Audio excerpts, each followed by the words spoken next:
Hello, this is Marion from Wool Thread Paint and welcome to the first in a collection of video tutorials which I have made to go alongside the pattern for the Moody Blues blanket.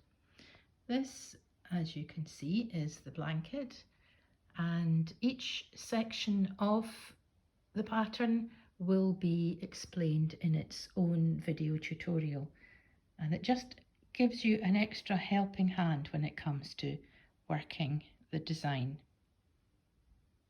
Today we're going to start, of course, with section 1, and if you look at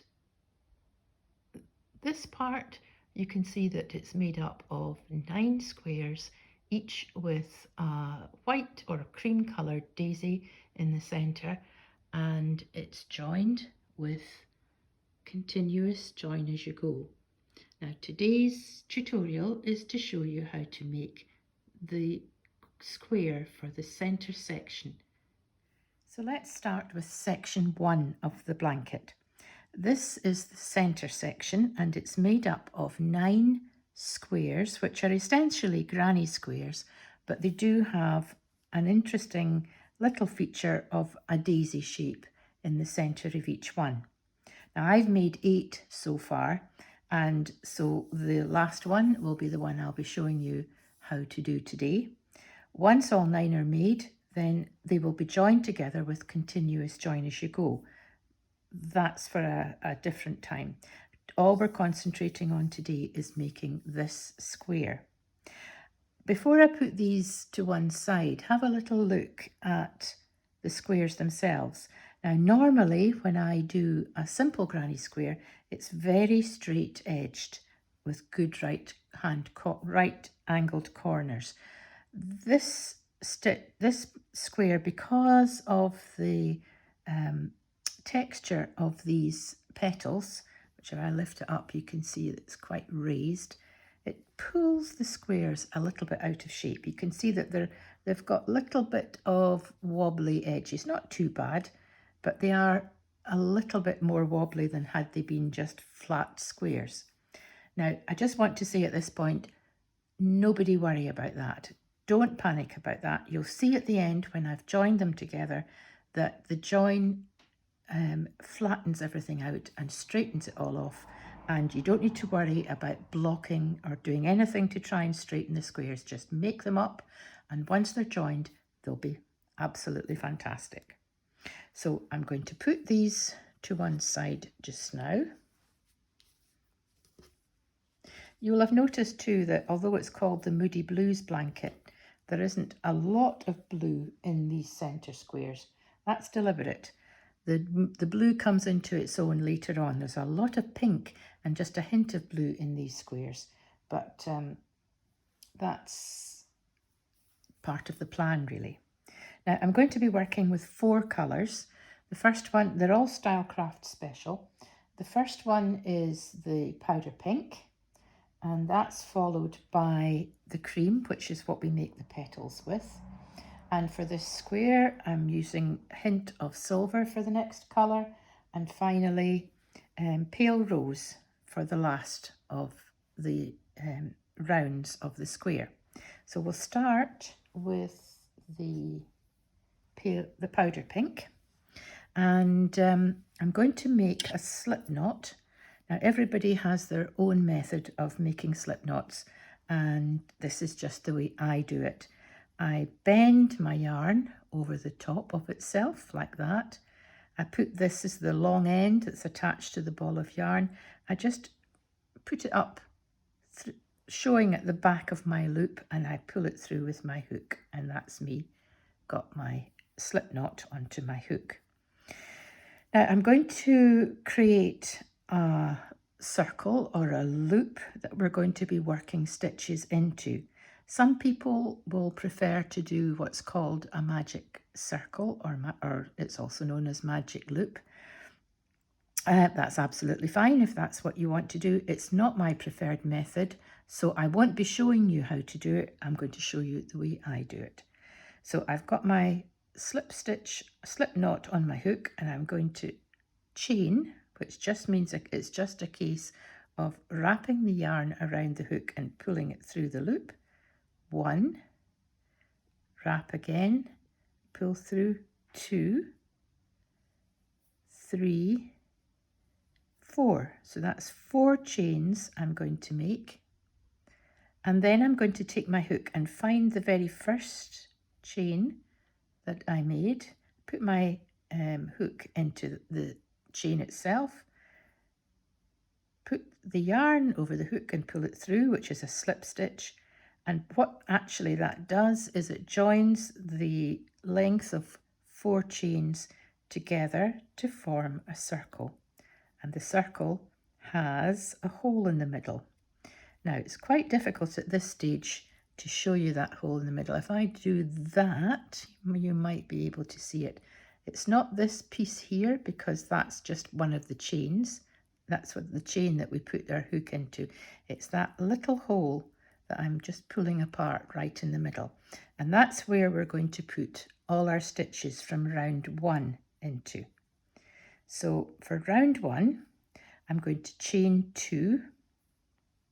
Now this chain 2 takes the place of a triple crochet stitch, and the reason that we put the 2 chains in is because we want to have our yarn at the top of the stitch, not at the bottom. So we put in 2 chains to take our yarn up to the top, the height of the triple stitch. So I've done a chain 2, which is the equivalent of the first triple, and I'm now going to put 11 triple stitches into this space in the middle.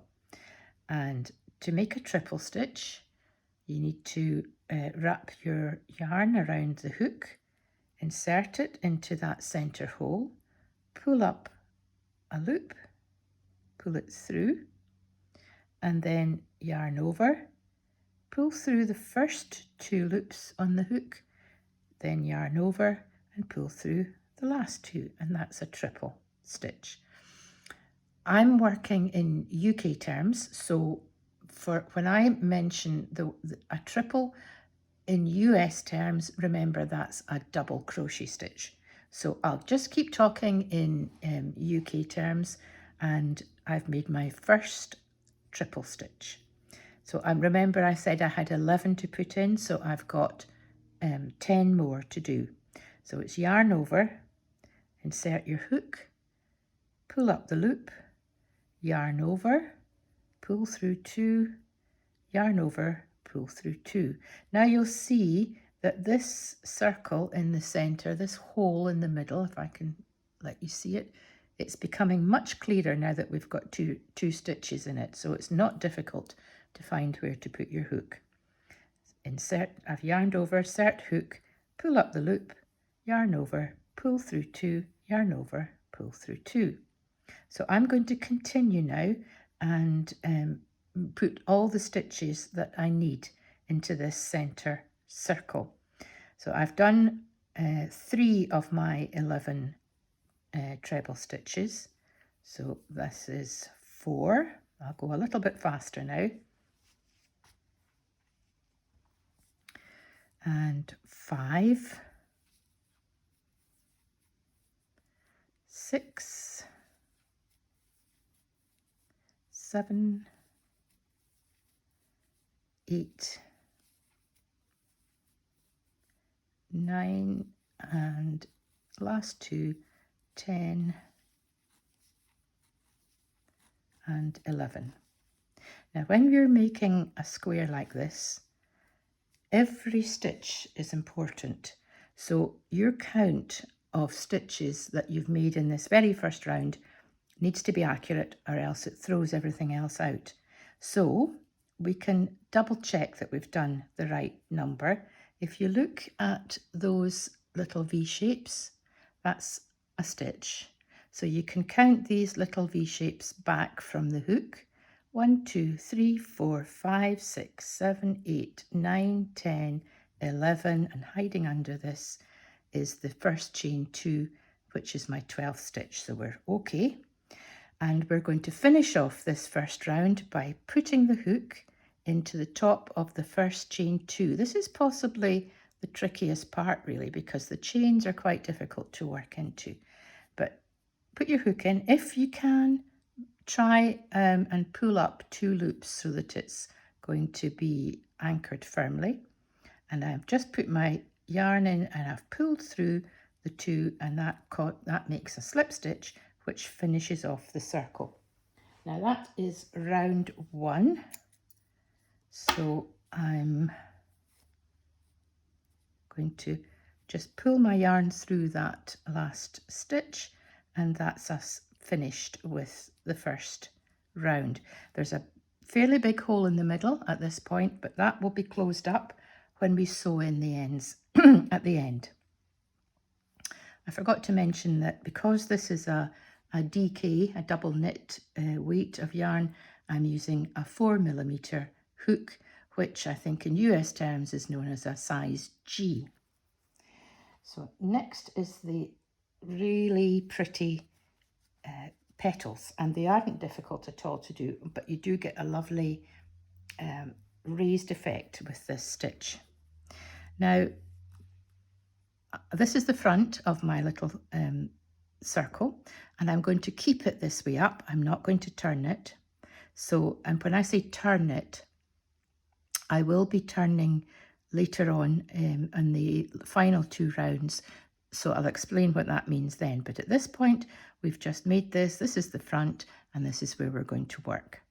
So here is where we started and finished. And I don't tend to start in that same space. I try and find a different part of my circle to start. Doesn't matter where, as long as it's not that point there.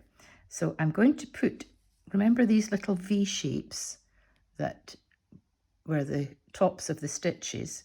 I'm going to put my hook underneath the 2 loops of one of the stitches, and I'm going to pull through my cream yarn, and that's formed a loop. Now, the way I attach my yarn again is different people have different methods. This is the way I've always done it. I've got both the short end and the long end together, and I'm going to yarn over both of those, and I'm going to pull them through my first loop, and then I'm going to find the short end and just pull it out. Now, this is maybe not the best way, but it certainly holds it nice and firmly, and that's me got my little slip knot put into that first stitch. So the first thing I'm going to do is I'm going to chain 2 again. Remember we said chaining 2 is the equivalent of a first treble stitch or double crochet in US terms. So what we're going to do is we're going to put a number of treble stitches into this very same stitch. The chain 2 counts as the first one. So then I'm going to yarn over and make a treble stitch in the same stitch. So we've now got 2 stitches, and then I'm going to yarn over and make another treble stitch, and then yarn over and make another treble stitch. And you can see I should have actually got 4 treble stitches, but the chain 2 counts as the first one. So I've got 1, 2, 3 treble stitches and 1 chain 2. Now, what we're going to do is really quite interesting. We're going to pull this loop up a little bit. You can see that, so that it's not going to pull out. And I'm going to take the hook out altogether. That's being left open without anything, no hook in it. And I'm going to count back. I've tucked the hook out of the way, and you can see that's the top of the 3rd treble stitch. So I'm going to count back 1, 2, 3, and you'll see we've also got the slightly smaller top of the chain 2.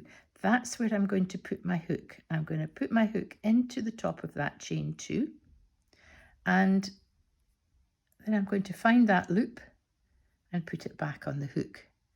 And then I'm going to pull it through that where I went through the chain 2. Now, trick here, I find if you pull your hook down and capture that loop, and then just turn your hook clockwise as you pull it through, I'll do that again because that one has come out. I'm going to just do this again quickly. Best laid plans. Right, so we've got, let me do that again.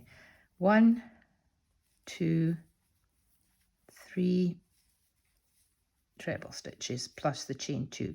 Now take my hook out of that loop and I go to the top of the first chain 2. That's the top stitch. If you can, pull up 2 loops. It always makes it that bit more secure. Then put the loop that you've taken off back on your hook and catch it in the actual hook part and pull it through. And then we finish off with a chain 1. Now you can see that we've got a petal shaped group of stitches and it's quite raised up because the top has been bunched together by pulling through the first and last stitches. So we're going to do the same thing again. We're actually going to work into every single stitch going all the way around. So you had 12 stitches, you'll have 12 petals. So I've yarned over and into my next stitch and I'm going to make 1, 2, 3, and this time a 4th treble because remember the first cluster had a chain 2 and then 3 trebles. So this is 4 trebles for our second one. Lift the hook, take it out of that last loop. We don't count that loop, we count the base of that. So that's 1, 2, 3, 4. This time it's a lot easier to put your hook in because it's not a chain 2. Pick up that loop again, and as I say, I quite like to twist it as I'm pulling it through, and that seems to keep that loop more readily on the hook, and then finish off with a chain 1. So we'll do that once again. 1, 2, 3, 4. That's all into the very next stitch. Take the loop out and count back. 1, 2, 3, 4. Put my hook in here, back onto that loop and give it a twist. Let's just, in my defense here, what I'm doing is I'm looking through my camera at what I'm working on, so it's that little bit more difficult. Right, and pull it through, and that's me got my 3rd petal, and anchor it with chain 1. 1, do it once more, 2, 3, 4. Lift out the hook. 1, 2, 3, 4. Put your hook in under the 2 loops of that first treble and pull it through. Chain 1. And you can see this little collection of petals forming. It really is very three-dimensional and very pretty. Now I'm going to pause the video and I'm going to work all the way around with this round 2, and I'll see you when I'm back doing the 12th. No, I tell a lie. What I'll do is I'll come back just to show you that there's a funny little bit where you've started and finished in the first round, and sometimes it's possible to miss a petal out because of this. So I'll come back at that point. I'll do the next 3 and then I'll come back at that point. I've done the next 3 petals now, and you can see if we count them, we've done 1, 2, 3, 4, 5, 6, 7 petals so far, and we need to have 12. So as you can, if I hold this close to the camera, you can see this was the little stitch where we started and finished round 1, and it's got yarn in it and it just looks a little bit confusing. But if we count, we've done 7 petals, we need to have space for another 5. So if you look, 1, 2, 3, 4, and this little one here is the 5th. So that's what I'm going to do just now. It looks like a smaller space to put your 4 trebles into, but it does work, no problem. Every time you put your hook in, it just opens it up a little bit to make it easier to find. So that's my 4 treble stitches. Make a loop, take your hook out, 1, 2, 3, 4, and into the very first one, and pull through. I tell you I know what's going wrong. When I'm going slowly, it gives it every opportunity for that little loop to fall off my hook. There we go. That's it done. And chain 1. Now it's straightforward. We've got 1, 2, 3, 4 stitches to work into, and we've done 1, 2, 3, 4, 5, 6, 7, 8.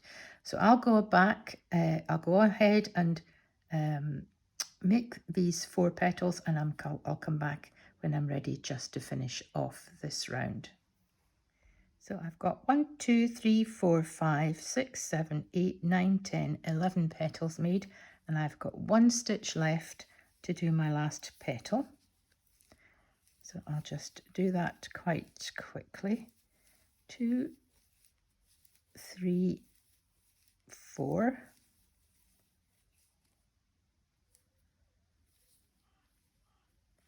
And chain 1.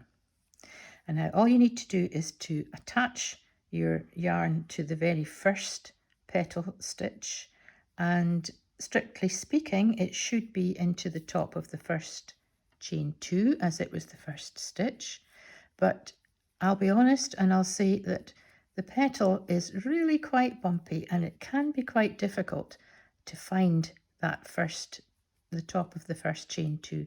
So as long as you can pick up 2 loops and you're in the proximate area of that first chain 2, it doesn't make an awful lot of difference if it's not exactly that stitch that you're working into. And that's us finished with round 2. So it's just a case of cutting the yarn and pulling it through the loop. And that's our little flower made, isn't it? Isn't it really nice? I like that little petal stitch. Now, round 3 is the hint of silver colour, which is quite similar in tone to the cream, but it does actually show up once it's in the blanket itself.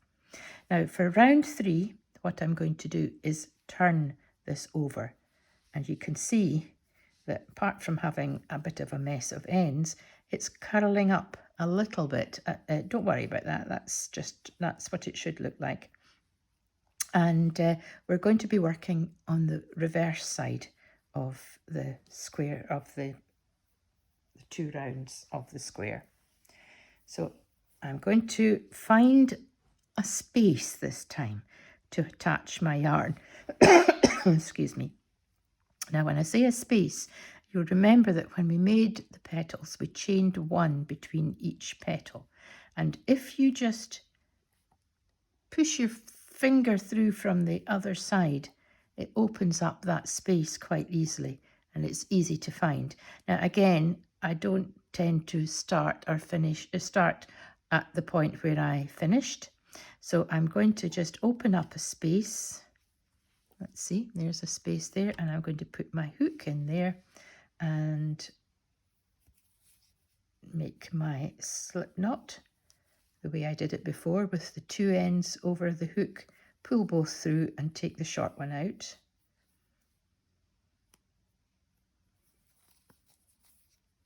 And that's me got my silver attached. And this time we're going to chain 3, 2, 3. So that's 1 more, and that's because we're going to be doing a double treble stitch, or in US terms it's treble stitch. In UK terms, double treble. So we've chained 3, and for double treble stitch, you're going to wrap your yarn twice around your hook this time, not just once. We're going into that same gap between the petals, pull up a loop, and you can see that you've got 4 loops on your hook. You're going to put your yarn over your hook and pull it through the first 2, which leaves 3 loops. Yarn over, pull through the next 2, which leaves 2 loops, and yarn over and pull through the last 2. So it makes a longer stitch than the simple treble stitch. This is double treble stitch.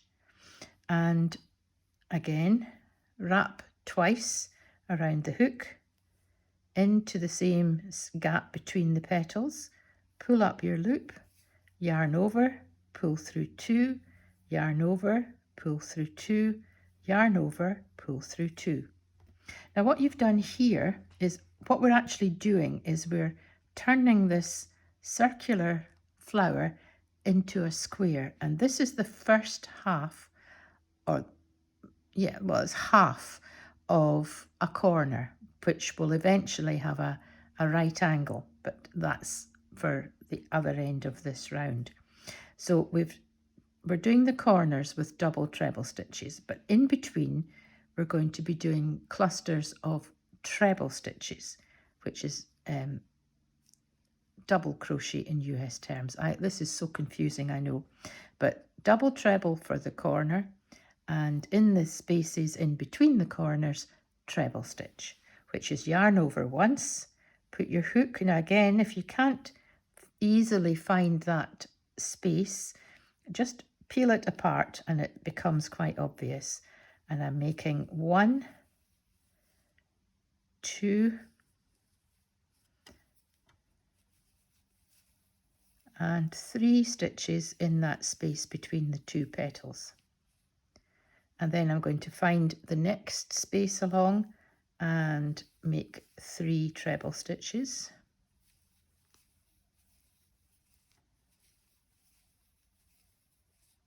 Like that. You can see it's a straight line. And then the next thing I do in this next space is to make the next corner. So I'm going to make them in double trebles again. So it's wrap twice round the hook and make 1 double treble stitch, 2, 3, and then to make the actual corner, I'm going to chain 2, and then I'm going to make 3 more double treble stitches in that same space between the petals. And I'll show you what that looks like. And there you can see the first proper corner gone in, and we've made the corner in double treble stitches, and then we've got 2 clusters of ordinary treble stitches. So that's what we're doing next. We're moving along the next side. Find that next space. 1, 2, 3 trebles, and then another space. 1, 2, 3 trebles. And it kind of makes sense, doesn't it? You know, if you think about this being a square with 2 clusters of trebles between each corner, and we've got 4 sides, so that's 1, 2, 3, 4, 5, 6, 7, 8, and then we've got 4 corners, so add that to the 8 and that's 12. We've got 12 petals, and that's how we get the square to fit in. So I've done my 2 clusters of trebles, and it's time to do the double treble corner again. So that's 3 double trebles.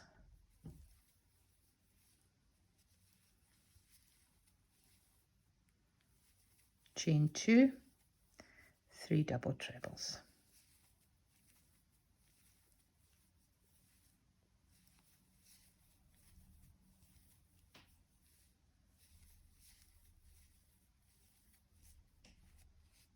And there you can see how it looks. Now I'm going to work on, I've got 2 more clusters of 3 trebles, another corner which is 3 double trebles, chain 2, 3 double trebles, and then I've got 2 more clusters of trebles, and then I'm back to this corner where I started. So I'll work around and I'll come back at this point. Now you can see that I've come round almost all the sides and I'm back to this corner where we started. Now we started with a chain 3 and 2 double trebles. So that's only half of the corner. We've got to finish that corner off by putting in 3 double trebles.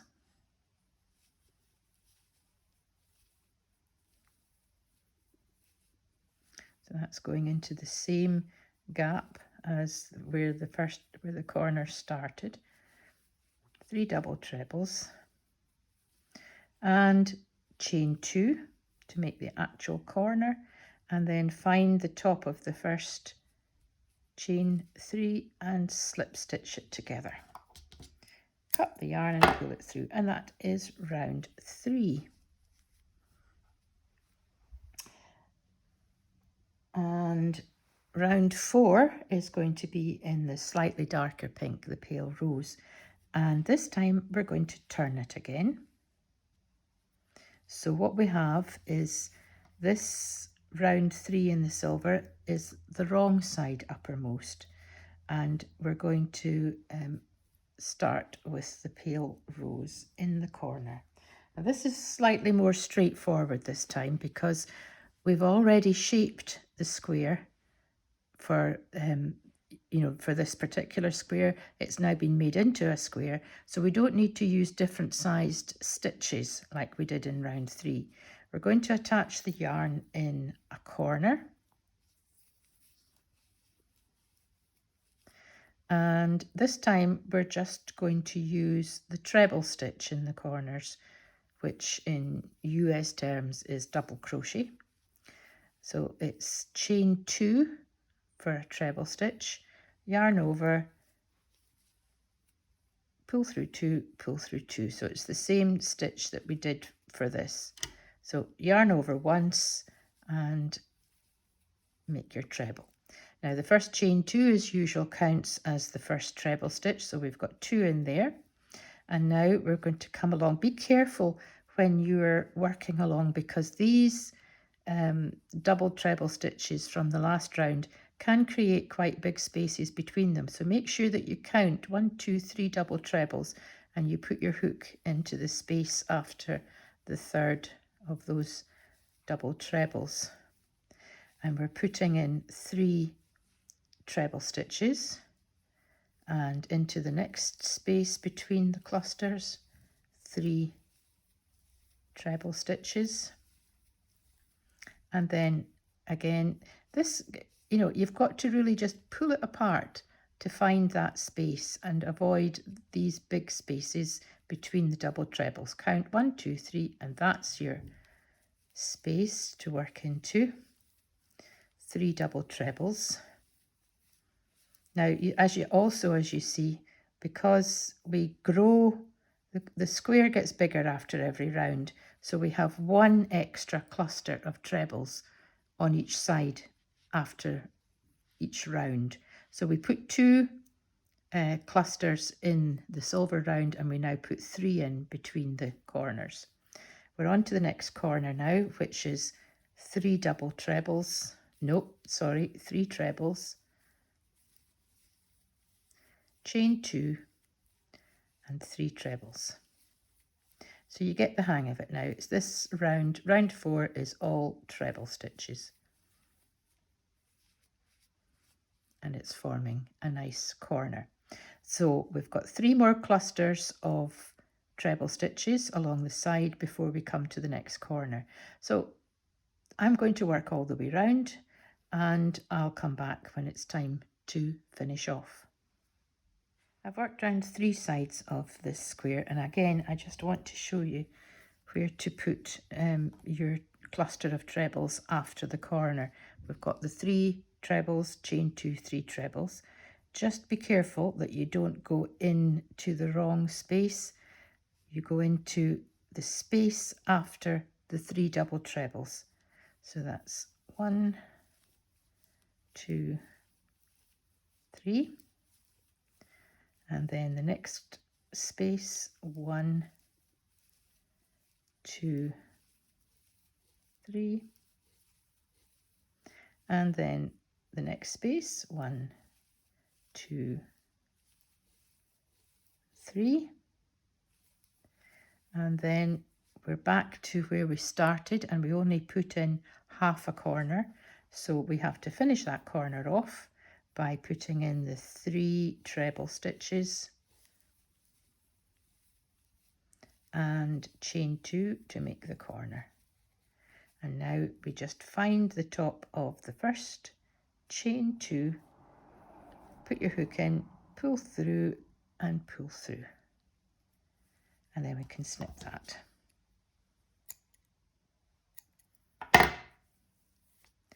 There we go. Now it's obvious, of course, which is the right side of the square.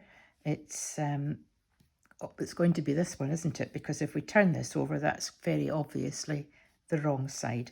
So the right side of the square has the puffy petals uppermost.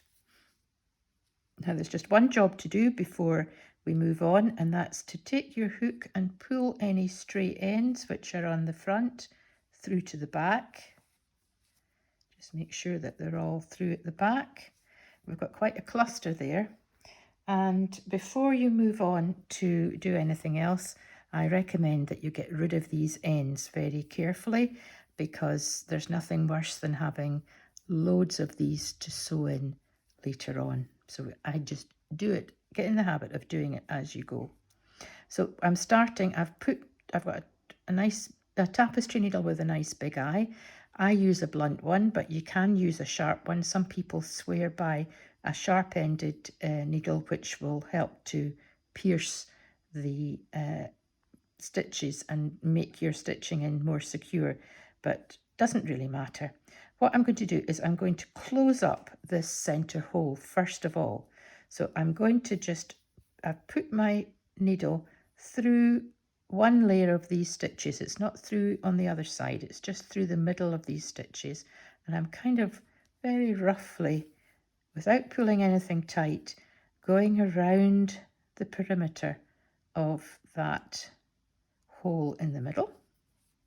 When I get roughly back to where I started, then I'm going to pull it tight, and that closes up that hole. Now I want to make sure that that's not going to come out, so what I tend to do is do it again, but before I do it again, I'm going to go back on myself a little bit, which creates a back stitch, and that helps to hold it, and then round again. And when I get back to where I started, I'm going to put in another, I'm going to go back in a different direction for a couple of stitches, just to be absolutely sure, and then snip it. Now you need sharp scissors to snip it, and don't be very careful when you're snipping it. You don't want to snip any of these stitches, because they may not show at the time, but later on when you've got your blanket finished, you might find a hole. So be very careful that you don't snip any of these stitches by mistake. Now the first one is the only one that you have to pull hard to pull it tight. After that, you just need to thread each end onto your needle and run it underneath a few stitches and back. Again, you're not going through to the front, you're just running in between the 2 layers of the stitches. I usually do it about 3 times just to be sure, and again cut it. So I'm going to continue sewing in all these ends. My preference actually is to leave the outside one, the one that's on where you finished off, leave that for the time being and sew it in once it's been joined with the join as you go. That's just my preference. you can sew it in if you'd rather. So I'll continue and finish these ends, and as you can see, you know, it is a little bit wobbly around the edges, but don't worry about that. This continuous join as you go is done with, for this blanket, I'm using this really pretty variegated yarn. So it's picking up the blues, the greys and the pinks that I've used in all these 9 squares, and it's going to tie them together very nicely, and it gives a lovely mottled effect. This is James C. Brett Stonewash DK. It could be further down the line if you're looking at this video maybe a couple of years from now. This will not be available because yarns don't tend to stay in stock forever, and colours do get substituted and changed.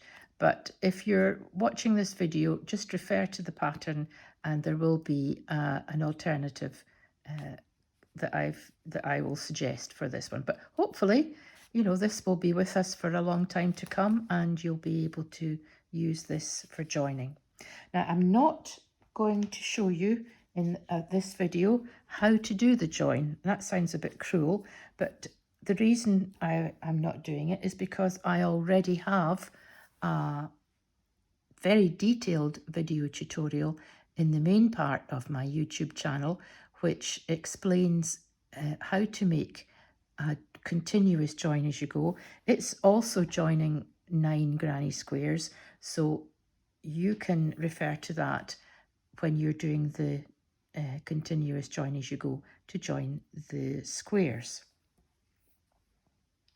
Finally, I didn't think it would be fair to leave you without letting you see what the 9 squares looked like when they've all been joined together with the continuous join as you go. I really like the effect that this variegated yarn gives for the join because it kind of blends all the colours together, and I think they're looking really quite beautiful. They've got a nice watercolour effect. The joining stitch that I use in the join as you go is half treble stitch, which in US terms is half double stitch, and all that is explained in the video tutorial for continuous join as you go, which you'll find in the main part of my YouTube channel. There are 2 videos, in fact. There's one for right-handed people and one for left-handed people. So because it is one of these methods of joining where you really, you're actually going a journey. You travel around each square on a particular route. It's kind of like reading a map. And I think it really benefits if you're left-handed to have your own video and diagrams. So I've done that. So you'll find these in the main part of my YouTube channel. So this is the end of section 1. And next we have a section coming up of little squares. I'll give you a quick preview of that.